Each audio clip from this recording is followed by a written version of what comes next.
Mavis is a diesel engine who works for the quarry company shunting freight cars in their sidings. She has 6 small wheels hidden by side plates just like Toby's. Mavis is young and full of her own ideas.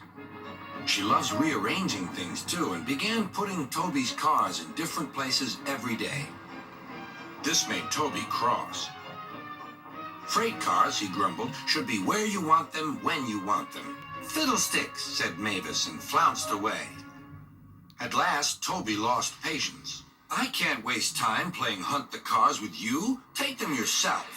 Mavis was pleased. Taking cars made her feel important. At the station, Diesel oiled up to her. Toby's an old fusspot, she complained. Diesel sensed trouble and was delighted. Toby says only steam engines can manage freight cars, continued Mavis. How absurd, squirmed Diesel. Depend upon it, Mavis. Anything steam engines can do, we diesels can do better. Diesel knew nothing about cars, but Mavis didn't realize this. Toby's line crosses the main road behind the station and for a short way follows a farm lane. Frosty weather makes the muddy lane rock hard and very slippery. Toby stops before reaching the lane. His fireman halts the traffic at the crossing, and then he sets off again.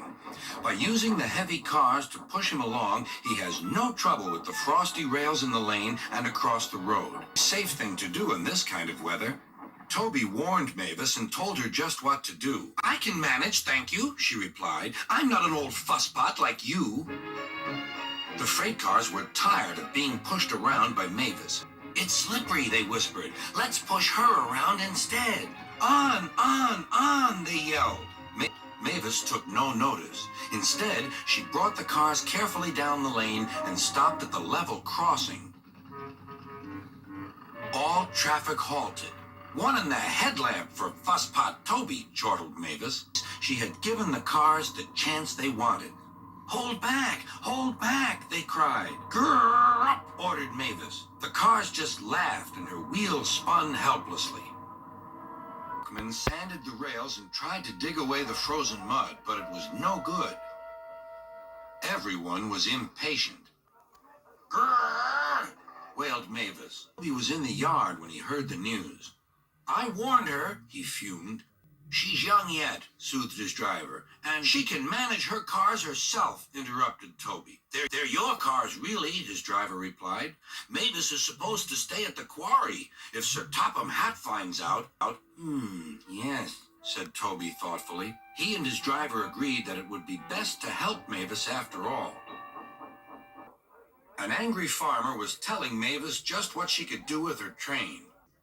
Having trouble, Mavis? Chortled Toby. I am surprised. Gosh, said Mavis.